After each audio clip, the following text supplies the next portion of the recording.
Hello, everybody in the Slam Talk Sports family and community. It is good to be back on a Monday evening.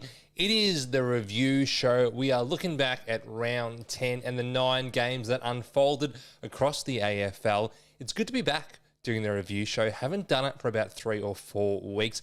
Have mainly focused on doing the nice preview show, all the big games, looking forward to them, getting you excited, couple of tips, couple of tricks. But today, we're going to look back at the round that was. But before we get into all that, I just want to make a quick little mention and a quick message about some of the great people that passed away last weekend. Adam Selwood tragically passed away, the brother of Joel and Troy and Scott Selwood. Of course, he is in our hearts. He's in our minds at the moment, and the Selwood family and what they're going through. And also wanted to mention Robert Walls, which I didn't get the chance to mention last week, I don't think, but if I did, want to mention it again. A tremendous player and coach and person by all accounts. A very influential person at the Carlton Football Club, and for me personally, a very influential broadcaster during his time at Fox Footy and Channel 10. I wish his family and all his friends and family all the best, and we're thinking of both of them right now and their impact they had on the AFL during their time. But now, let's get into the review of round 10. And I did mention this on the preview show last week. It was the Hawthorn and the Gold Coast battling it out on Thursday Night Football in the Northern Territory in Darwin. Now, of course, the Gold Coast Suns got home by what was about 10 points in the end. It was a tough and trying contest and very difficult conditions up in the Northern Territory. Very hot, very sweaty, a little bit sticky, but ultimately it was the Gold Coast Suns that kept responding in the second half to close out this game and be the eventual winners. Just to sum up the contest, not going to lose any admirers from Hawthorn based on this game. I mean, it's a one-off game in a ground they'll never see again against a team that never lost there. I think they're 8-0 as part of the last sort of agreement being there and this being their, home ground away from home. But I think it goes back further than this. They're like 11-0 at this stadium. They simply do not lose there. So it's all going to be a really tough ask for Hawthorn to try and win this game. But again, I like both these sides. And currently, as you see on the ladder, my makeshift ladder that I got out of someone's letterbox, just joking. Hawthorn are 4th and the Gold Coast Suns are 3rd. And Gold Coast, of course, have that game in hand as their opening round fixture was cancelled. So, the Suns are on an inevitable position the rest of the season. They've got a lot of home games coming up. They've got a soft draw. They might even be a top 4 team. And from there, who knows what can happen. They just need to win a final this year. That must be the goal. And Hawthorn, I still think they're a top 4 to 6 team. They'll have at least one home final. And what they do from there, we'll find out later in the season. But then we move forward to, we must move forward to Friday Night Football. And it was the Sydney Swans taking care of business against Carlton. The margin was only, 2 goals in the end. It was the class of Isaac Heaney and Chad Warner, which shone through to ultimately deliver the result for the Sydney Swans. I don't think that much of the Swans going forward, just to be honest. They're right now outside the 8. They sit in, 12th. They're travelling okay considering the fact they haven't had Papley for all of the season, haven't had Callum Mills for the entire season, they haven't had Errol Gordon for the entire of the season. I keep mentioning these names because they are A-graders, they're all Australians, and they're very influential players for the Sydney Swans. They did it without them on Friday night against a Blues team which is really struggling to match their form of previous seasons and previous weeks. I mean, they lose to the likes of Sydney Swans. They beat Geelong, who we all think are a really good team. They lose to Collingwood early in the year. They lose to Richmond early in the year. They then beat West Coast and North. We still don't really know where Carlton stand. I had them as a top 8 hopeful this season. That looks more and more unlikely as the weeks go on. But it's a ground they don't win at. Carlton had won, I think, twice there in 20 attempts. It's a scheduled loss. I mean, Carlton fans knew going into this game they'll be very, very tough pressed to win in Sydney, regardless of the form of both sides. Sydney are pushing for a top 8 spot. Carlton are still pushing for a top 8 spot. There's plenty of season left to go for both these teams. Hopefully they can both get some players back from injury and find some better form. But I don't have either of them in premiership calculations. I don't have either of them as premiership contenders right now, 10 weeks into the season. Let's go to Saturday afternoon football. It was Collingwood beating Adelaide as they always do somehow. It was another razor-thin margin. It didn't go down to the last second as it has in previous installments, but the Pies are just gutsy. If you give them a 10-point lead with like 3 minutes left, how often do they cough that up? Very, very rarely. Ever since Craig McRae became the coach of Collingwood, they have like a 85 to 90% win rate when they lead with under 5 minutes left. They just find a way to win. And even when they're down and they have to overrun you, they find a way to do that as well. From the Adelaide side of things, couple of performances which were frustrating to say the least. I would say Isaac Rankin had the chance to destroy this game. He missed 2 to 3 easy shots that he would usually bury, which would have closed the margin going into the final quarter. In the final quarter when Adelaide were pressing, Jordan Dawson had a very strong game, as he typically does against Collingwood. Darcy Fogarty also had a very strong game, but I just think that the forwards of Adelaide struggled to really make an impression against Collingwood's defence. I mean, their end score was not something to talk about.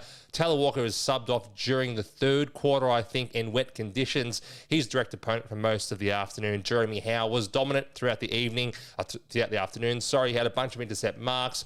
No Darcy Moore, no problems, even against a very, very potent Adelaide attack. Collingwood's system finds a way to stand up without Nick Dacos dominating, without Penrith or Sidebottom dominating.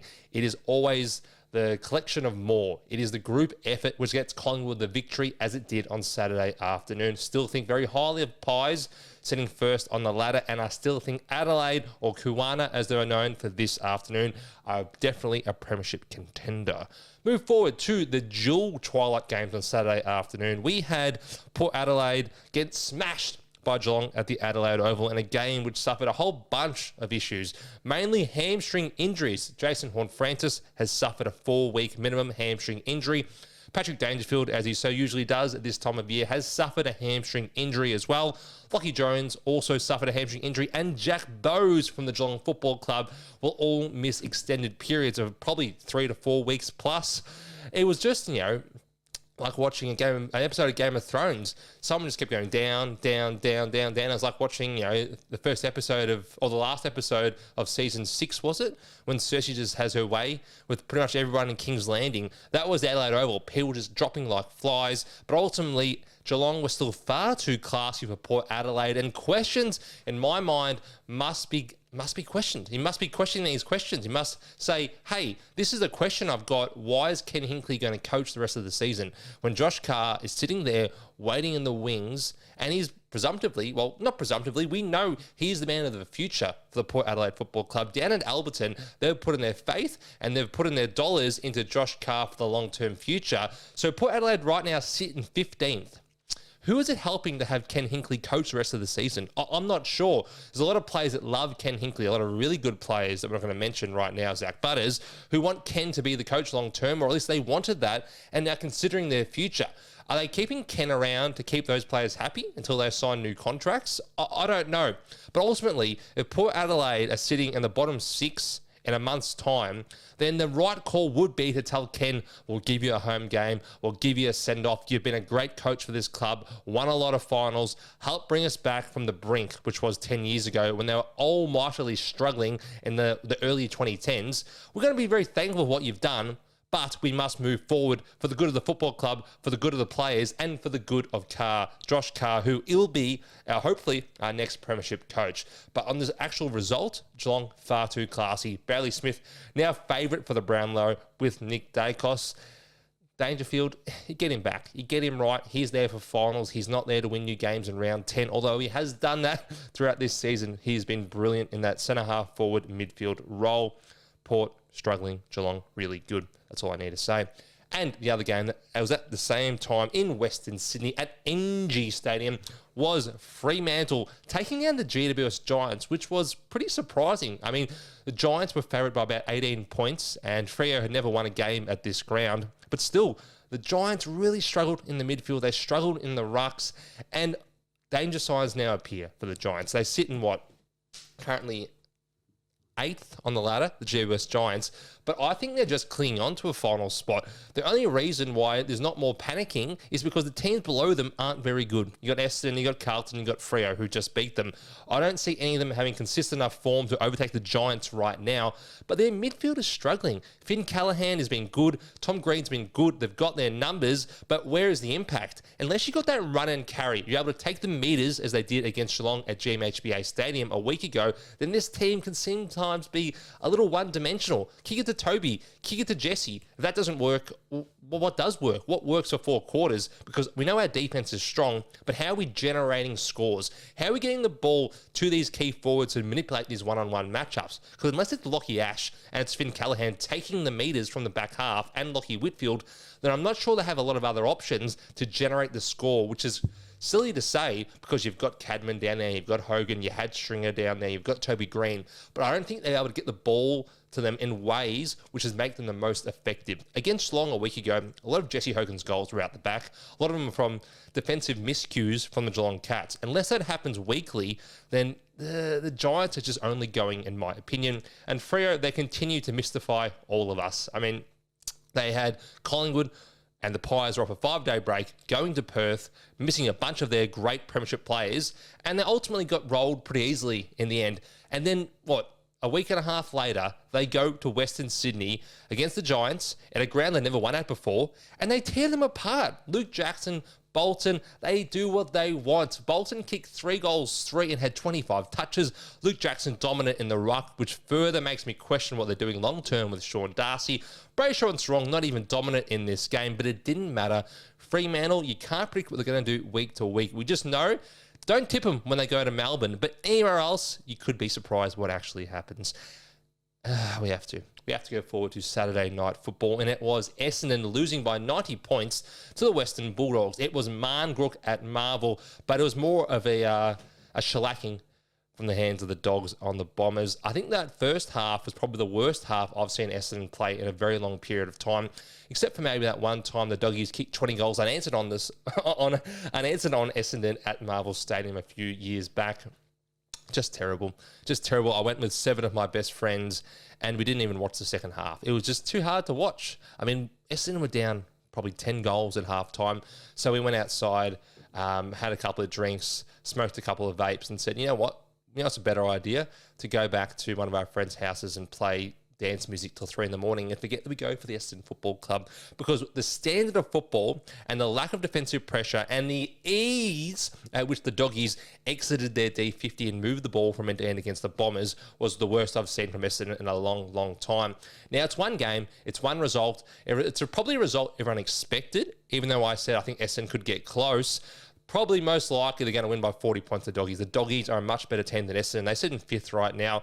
Essendon are in the middle of a rebuild, probably at the start of a rebuild, at the very beginning, but you can't excuse the efforts they had to lose by 90 points and the inability for the Bombers to figure out how to move the ball at Marvel Stadium, a ground they play so often and so well.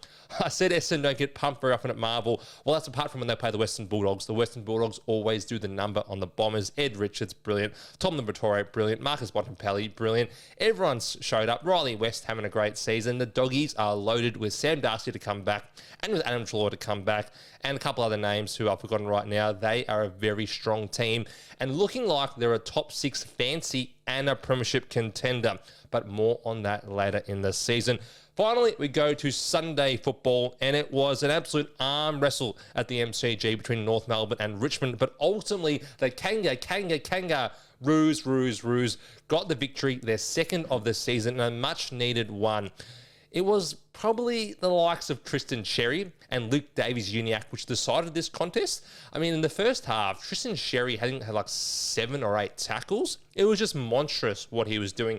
It was a repeat stoppage game, contest after contest, ball up after ball up, tackle after tackle. I mean, Nank and Sherry were just laying on top of each other like they were just 2 old lovers. I mean, it was good to see if you're a Supercoach owner of either of those people. But in terms of a contest, it wasn't really exciting.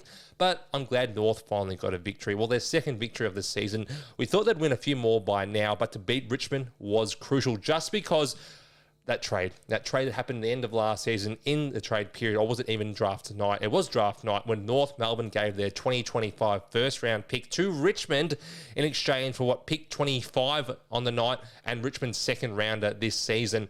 It would be disastrous if North Melbourne had won 3-4 games and then handed their pick to Richmond. Hopefully North can go from strength to strength now and improve this season, which we thought would be a big development year. Richmond, well, they've done enough already. They've gone very close to beating North. They did beat West Coast. They beat Carlton. They beat the Gold Coast Suns. They've done more than enough already if they don't win another game this year. But I think they will, because they're very competitive every single week. The line was 9.5 points, and they still cover that. They are the covering Tigers until further notice. It was an okay contest to watch, but none that reached any great heights, apart from the fact it was very close throughout the afternoon. Move forward to Sunday, 3:20 at the Gabbatoir. Well, it used to be called the Gabbatoir when they used to run through teams every single Sunday, but it wasn't on this Sunday afternoon. It was the Melbourne Demons that got the victory over in Brisbane, and what was a massive, massive upset. Now, those that watched this game, you saw that Brisbane were not dominating, but in control for most of the afternoon. And then something flicked. If you can tell me exactly what it was, what flicked, what flipped in the early stages of the fourth quarter? Did Brisbane run out of legs? Did they make some really silly turnovers, which gave momentum to Melbourne? I mean, Jake Melksham had a very, very strong outing. He kicks a goal early in the game, kicks a goal late in the game. The veterans stood up. It was Petrarca. It was Clayton Oliver having his best game in a while. And it was Max Gawn shutting things down like he was Pitbull. Final stages of the fourth quarter, big clunks, big marks, using that big burly frame against Darcy Fort to ensure Melbourne got what was their third or fourth victory of the season. They sit in 14th right now. They didn't move very far, but because they don't own their first round pick this year, it is important to win games whenever you can, and to win at the Gabba, what has been sometimes a happy hunting ground. Not recently. It is a huge victory for morale for Melbourne going into the rest of the season. And for Brisbane, you're allowed to have one. You're allowed to have a couple of dropped points here and there, but they drew with North last week. They lose to Melbourne this week. Those are two games they expected to get 8 points from. They got 2 points from. We'll give them this, Brisbane, because they've been up for so long. They've been up since round 15 last year in terms of having this consistently winning formula, but it was not one we expected to see from Brisbane. We'll see how they go next week, or this weekend, actually, against Hawthorn at the MCG. That will be a cracking contest. And Melbourne, well, I'll see how they go this week. I'm not convinced. I'm still not convinced they can put together a month of form, because they've still got so many areas of the ground which are unsettled. Their forward line, it might be more balanced now with Melksham, but it's been unsettled all year. Their defense, which looked poor in the first half, did get better. Jake Lever played VFL. He probably comes back in the AFL team, but I still don't think their talent is on par with the top 8 teams in the competition, despite the fact they've got a great 3-4 top players in their side. Finally, we go to Perth, and what was a bit of a Sunday disaster for those Saints. They go down to West Coast by probably a handy margin in the end. What was it, 4-5 goals? But it was West Coast's first win of the season after starting the year 0-9. Great to see a big, big club, a big, powerful and proud supporter base like the West Coast Eagles finally get on the board for this season. It was a few names I don't usually mention on this show that helped lead the way. It was Matthew Flynn early in the piece before he got destroyed by Rowan Marshall. I mean, don't come at me. Matthew Flynn was not great, but he did well in the early stages of this game, which set up the victory. Also, Brady Hugh, he had about 25 touches, pretty influential. Liam Baker playing more in halfback, playing as a defensive role. He was good. Sandy Brock was okay as well. I mean, there wasn't any true standouts from the West Coast Eagles. They just did it as the collective, which is probably for me more encouraging. I mean, Harley Reid kicked 2 goals, had 15 touches, wasn't dominant, had some really nice finishes. Jamie Cripps obviously had a goal at the start, emotional, in the lead up, and paid tribute to his friend Adam Selwood, of course, who I mentioned earlier in the show. It was just a collective effort from West Coast and a collectively poor effort from St Kilda. Their midfield, which I thought would be dominant, wasn't very dominant. Jack McRae was okay. Then he got injured, now sent for scans, could miss some time. Jack Steele didn't get a chance to dominate this one. Sinclair, Wanganeen Miller, decent. Rowan Marshall, fantastic. But it's the forward line. West Coast defense, which has been pretty average for the last 5 years, let's be honest, was able to hold up against St Kilda's forward line, which has been a real sore spot for them for the last 3 or 4 seasons. I mean, really, they're a decent team, the Saints, But the reality, they're bottom 6. Being decent doesn't get you anywhere. It just gets you competitive most weeks. But you get on a plane, you go to somewhere like Adelaide, you lose. You get on a plane, you go to somewhere like Perth and you lose. There need to be more consistency in their performances and from their forward half. Unless Jay Higgins kicks 60 goals this year, then I don't know how St Kilda are going to win games kicking this score. They need to find a key forward who's reliable.